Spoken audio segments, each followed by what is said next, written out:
Have you actually looked at how long we've been working in schools? I think it's since 2011.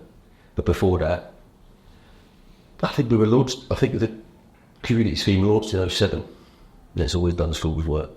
Was it called something else before now as well? We're going to reflect in the community. In the community, yeah. But yeah, a long time. And then in 2011 it became the trust. Yes. Is that what you joined? I was at the club in 2007 playing. I was there for 3 years, and I think around 2011, September 2011, it's 14 years. It would have grown then. Provision's changed since then, isn't it? Massively. You just have school clubs, wasn't it? Yeah, we walked from Christopher Park in the little sheds up that way. There was about 5 or 6 of us in an office, and you used to have 1 or 2 after schools a week. And what you used to do is you used to do rock, paper, scissors to see who'd go get school club. But then we used to give free PPA for an after school club. So you'd give 2 hours of free coaching just for them to give you 30 schools in there. Not very sustainable model, really. I'm thinking about it. There was only 4 or 5 working on schools then. So if you got... Well, it would have come from core fund at the time, wouldn't it, right? Yeah. And schools buy it. And then you got, you'd have 30 kids or even more paying £5 a week on an after school club. So it would cover the coach's costs from travelling that they're getting and something like that. So yeah, it's definitely expanded to now having around 47 full-time members. Really? Are we nearly 50 now? Yeah, 50. It was like 50. Yeah. And then obviously having these offices is completely different. So how many schools were you doing back there? But thinking then to like 4 or 5 schools maybe, or... Yeah, we only had about 2 or 3 schools that we were guaranteed to go in. Yeah. Because we ain't got the staff to go in anymore, really. And then, back then, if you were in schools, you were on kicks. Yeah. There was no offers handling time. Well, I remember when I was down south and PPA just started to come in. And that was brand, but to go to school, teachers would just would take your arm off to take your class away for a bit. So that was only 6 or 5, 6. So it was all in England in the infancy, wasn't it? All that religion. I think the national curriculum and all has developed differently then. Yeah, 100%. It's all different now. Everything's the activity time, kids' movement, everything has changed since when we first went in. But even the expectations from the schools back then was so different to what it is now. Like now, when we've got your primary stars delivery, Premier League primary stars, teacher support, you've got full P delivery, follow the national curriculum, you've got all the sports around the national curriculum coverage. Back then we used to just do sports. There wasn't just focused on hockey and netball. Where now you've got throwing and catching and you're setting the personnel. It's all around the individual now, and it's all around that pupil development, whereas back then it's probably more based on ability in sport. Well, just PE as well, isn't it? Like what we deliver now in terms of PSHE and everything else around that, it's just great. All these the social actions, people voice, it's so different. How long have you been in secondary schools? We have been working in secondary schools now for probably more than 5 years. Have you seen a difference from now? It's changed massively now, hasn't it? Because like you just been saying, it's very, very difficult because the needs of young people have been changing throughout the years. So obviously after COVID and all the challenges that we faced during COVID, obviously the back end of that, then you see an awful lot of new challenges that we probably didn't face before, and young people are coming out and they've kind of not been used to being lonely, or they've been kind of stuck in their houses and seen the same faces day in, day out, and they've missed out on them valuable social skills. So after that, the need for our secondary school projects has been massive, really, because without that, a lot of our secondary school projects are kind of PSHE and pastoral support. So focused on the pupils, isn't it, and what they need. 100%, and it's bespoke really for what the young people in that school particularly need. So some groups might be all confidence, some might be focused around the mental health, some might be getting them more physically active. So depending on the needs of that school, we've kind of adapted our program and our offers to basically suit that. Obviously, in recent years, mental health has taken a massive a massive spike, and there's been a kind of an increase in the awareness around mental health and its importance of looking after your mental health. Hence, Head Start programs come about, and which has been a huge success in its infancy years. And the members of staff who work on that programs have been fantastic in making a massive difference. Do you guys know about that? Do you know about the Head Start? Is that Trevor? Yeah. So year 6 to 7 is such a It's that transition, isn't it? It's such a big area that I remember being a kid at school a long time ago. And then long talked about it a long time ago. It was never even talked about, was it? Like, you just go into year 7. Now, obviously the world's changing. But I was just thinking then when you were talking, when we were going back then to like 6, 7, when we were delivering PE, I had no social media back then, was it? There was none of this weight on these young people's shoulders. Like now you in secondary school with your team. There's so much focus on that, isn't there? In my secondary school, because I know I'm from Ireland and all like that, but we had PE wasn't a subject. Wow. So there was no like learning behind it, and it was literally on a sunny day. If you split them up, the boys would get a football and the girls would get a skipping rope. And if you were doing a session together, it'd be rounders, and that was the PE for the whole, and maybe a bit of basketball. So and that was only what you're talking 20 years ago. It's like that. You know what I mean? So if I look at from 20 years from when I was younger to what you're doing now for the kids in secondary, you can only imagine how beneficial it is for them, and what, like, you know what I mean, that. Well, Drew, we were in that school yesterday, and we were girls in that change makers program, weren't we? Yeah. And they were saying they had mobile phones when they were 6, 7 years old. That's when they first got their mobile phones. Do you think back to when you were 6 or 7? Such a different time, isn't it? The times are changing so much. I think the difficulty now is because of social media and the other external influences is young people and the students have to adapt. They've got no choice, have they? Because of the other things that they've got going on in their lives, and the likes of bullying and the pressures and body image and things like that. And that's kind of where the importance of our sessions in secondary schools come in, really, because we kind of highlight those themes that come about and kind of reiterate the message that it is okay and that's just not a normal, it is kind of a normal thing to be worried about. And with all the pressures, it's kind of highlighting the realism that it is something that we're dealing with in current life, and that we can help.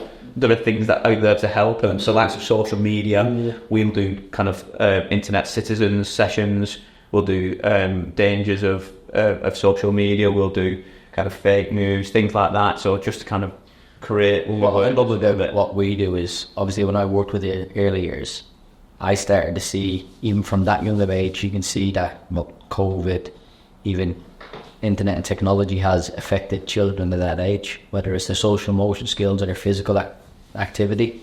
It's starting to affect them, but it's a lovely thing that I was able to work with them in nursery, and then they move on to Martin's in primary school, then they move on to you in secondary schools, and you can actually follow a child's journey, and like we get to see them from such a young age and to watch them grow up.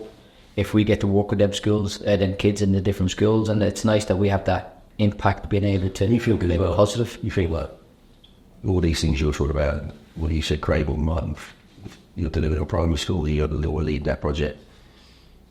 So I think we almost forget sometimes that us going into school is such an impact. You know, your teacher will cover all those points you were saying there, Joe. But when someone else comes in a tracksuit, looking the part, acting in the right way, sort of leading by example, to make such a big difference. I think you forget sometimes, like, obviously it's a job and you go in and you're trying to do the best thing, but I think when you take a step back and you look at what you can actually and how you can impact people, it is actually, you can probably, from some of the stuff that you do and what Trafford does and what our primary school staff do, it can change and impact someone's life. Yeah. You know what I mean? And you don't realise that till you take a step back and go, oh yeah, we've had a massive impact on this person. You know what I mean? Just because of what we've said to them, done with them. You can all think back to teachers that you reacted well to, or remember, or have for memories of that made a difference to you. And that's the same for the staff at every schools today. I remember a parent having a go at me once in Ince because our kid wanted to go up every Saturday and do activities in the park. You're welcome. I was like, I didn't know whether she was absolute. I didn't know whether she was moaning or joking with me, but yeah, she said since he's done Kids in the Move, and we gave him like a little challenge to go out and do stuff the weekend. She's like, he gets me up on the weekend then to go to the park. But it's little things like that can change not just the child but the family as well. Well, like for your single schools programs, like these kids that are all sort of on the cusp of falling out of love with education, like your team going in is such a big impact in terms of what they offer, and just that switching. Right, this is a bit different, and there's a unique aspect to it, isn't it? It's just using different tools, and obviously for us, when we can go in there with the Wigan Athletic tracksuit on, and we've got the pull of the badge and of the club. I think young people want to work with us, and they see it as a little bit different to working in schools with the teachers. And obviously, teachers do a brilliant job, and they've got a very kind of different job to what we have, and we're going in from a different point of view, and it's hopefully one where they can kind of relax a little bit and feel like there is a little bit less pressure, and it's not without the pressures of school, and they can kind of be themselves a little bit and enjoy and channel their interest. And a lot of the young people we work with obviously have got that sporting interest and football, and kind of our programs, in particular our alternative provision program, our learning elastics program, is all sport based. So the young people we work with on those programs are kind of, that is the carrot for them. So yeah, maths and English is ultimately the most important thing, and we'll top you up and we'll learn your social skills.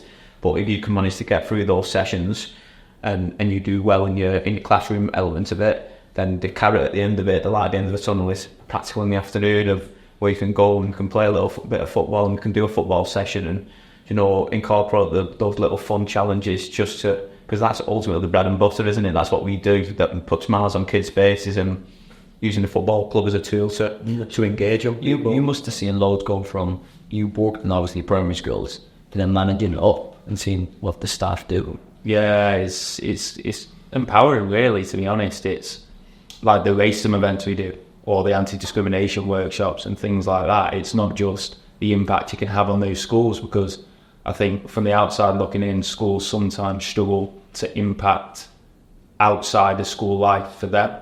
But the benefit of us as an organisation in general is we see them in schools, but then we can link up to their community life, and we can have an impact on their life outside of school as well, whilst they're in school, but also just in the community as well, and having that impact. I think when we've done the show racism events and they've come to the stadium, it's been a great day. They see football, and again, like you were saying, Joe, football's always the buy-in. So they come into it for the football, but then they leave with something completely different, and they almost forget that they've been at a football stadium and had all the niceties of having lunch there and all those kind of things. And that's ultimately what you want, isn't it? Do you know what I mean? You don't want them to go home thinking, oh, we've just been to a football stadium today. You want them to go away with a little golden nugget of information that's going to impact their lives going forward. And that's the nice part of our roles. As much as we kind of, obviously everyone in this room is probably more of a project manager role, and we don't get to see kind of the 99% of it on the ground, but the actual other opportunities that we can offer, like you said, the show race and the red card event, and the other various events that we run as a schools team, whether it be kind of primary schools tournaments, secondary schools football tournaments. You've got show race and the red card event, we've got media match day experiences, we've kind of everything to fit School of the week.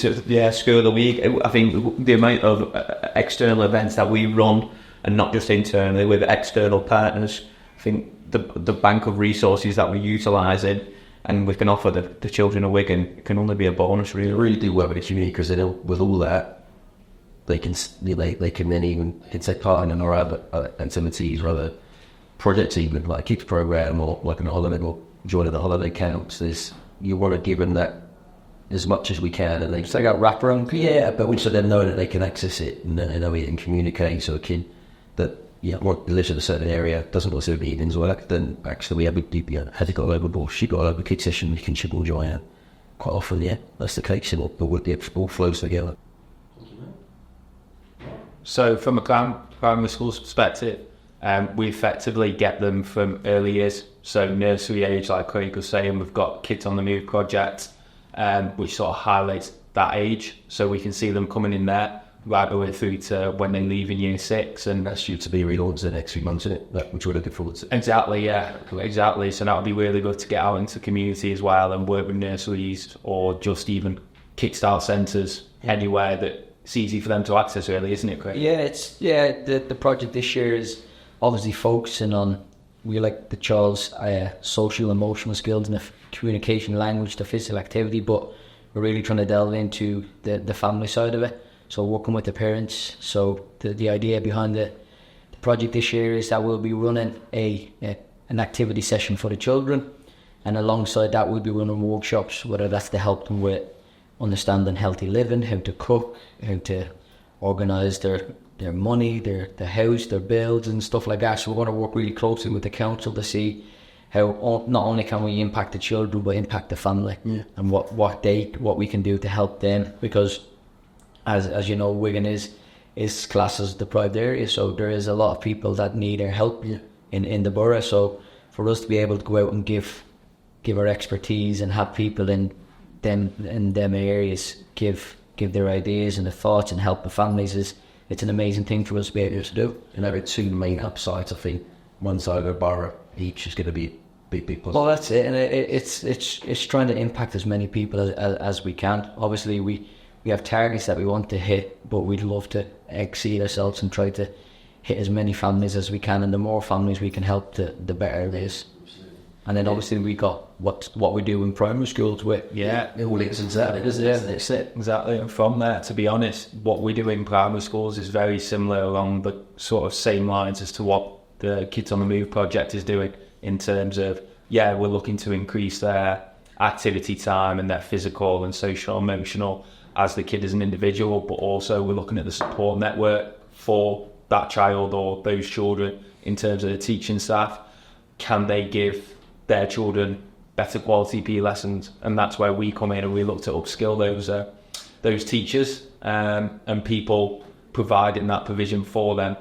But at the same time as that, it's not just about the PE, it's about looking at every single aspect to that child in terms of, are they struggling in an area that might be competitive? Are they struggling with winning and losing? And we look to bring that side to it as well.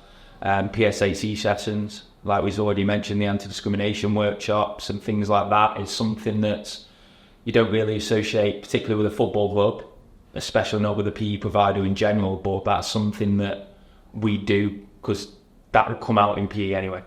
That will come out in tolerance, accepting winning, accepting losing, accepting others, accepting other people's opinions. There's always the analogy of football in that there's no one right way to play the game. You know, the top managers play different ways and things like that. So it's understanding that and making sure that there's a team ethic. And that really comes out in all the sessions that we do within schools, whether that's a particular class, it might be a year group, or whether that's isolated groups that the teachers might have given us that might need a little bit extra support in some area, whether that's PSHE sessions, PE, or even literacy and maths interventions. The friendly primary science programs were about upskilling teachers. Would that be fair to say? Yeah. And then other programs, PE support?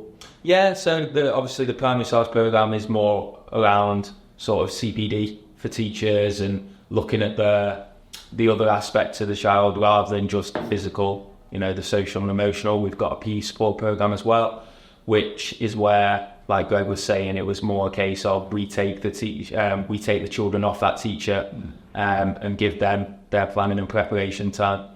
And then we also deliver the extracurriculum stuff as well. So after school clubs, lunchtime clubs, where it can just make the school day that little bit easier for the children. It can give them that little bit of release that they might not be having, or they might have had a bad morning. Yeah. We can give them that little bit of release and that little bit of a reset to go into the afternoon with a fresh mindset and have, you know, the better rest of the day. Or if they've had a difficult day, they can come, they can relax. And it's not necessarily about, you know, the children just playing that sport that's on the after school club. It's about that child feeling comfortable and creating a relationship with the coach they're with that they might not be able to have, or might not be seen to be able to have with the teacher themselves. Yeah, I think the mad thing is as well, we've always talked about, is because PE isn't a core subject, your primary level you know, when teachers doing their PGC, correct me if I'm wrong, it's like 6-8 hours they're doing of actual PE, and then they're asked to go and do a whole year in it in school. So that's no disrespect to teachers trying to do it. It's just us going into a school, we have that specialist knowledge. We're not teachers, but we're specialists in that subject field. So we're supporting them getting through it, and I think that's key. Where a lot of schools do value that, don't they? They understand the basics of delivering PE, how to do it, using small spaces. It's just making it more applicable for the teachers, which is the sort of one of the biggest strengths of the program, I think, and our staff think about it. Ultimately, the now part of our school's department, if you will, is the whole journey from the start from when young people work with us, from the Kids on the Move project to go through the primary school journey. So, and then as they leave, they might get supported through the Head Start program for the help the transition. And then as soon as they work with secondary schools, they might work through Premier League Inspires and our other various secondary programs. But the amount of young people we work with in secondary schools who go, oh yeah, I know Wigan Athletic Community Trust. We worked with them when I was in primary school. Or I remember a certain coach. Yeah, I remember the coach, and they'll say, well, do you have nice memories of that? You say, oh yeah, I used to love going to those sessions. I used to love the after school club. And then that's really, really good because it already gives the secondary school staff a huge boost for when they're working with them, and they've already got the positive relationships. And then ultimately our goal then is to support them and hopefully push them onto our post-16 programs where they can then develop their education through a college course. Yeah, absolutely. Through that pathway is key. Yeah. But I was just thinking when you're talking that word like organically, they grow organically, you know, from early years from kids and then all the way through primary. And someone that's always work with, how big that way of going from reception to year 6 and then into secondary. So just thinking about, we need to do a video on it, don't we? We need to really get something out of it that shows that. But that's a perfect pathway for an individual where they followed us all the way through. And other people like a better individual, you know, oriented. Because I think there's so much focus, and that's my last point, maths and English and primary, and then in secondary is so much emphasis on that side of things, the PE. Let's take a bit of a background, doesn't it? But there's so much positivity and development for people that didn't come from PE, but they can't always get out of class from them. So we all try to, you know, we chip away at that in primary, and then you facilitate that with your team in secondary to really talk about their emotions and still link it into the physical aspect as well. But just working on them individually, I think that's the biggest thing we do as a team, is how we work not just with teachers, with our staff, developing them, also our, most importantly, the people,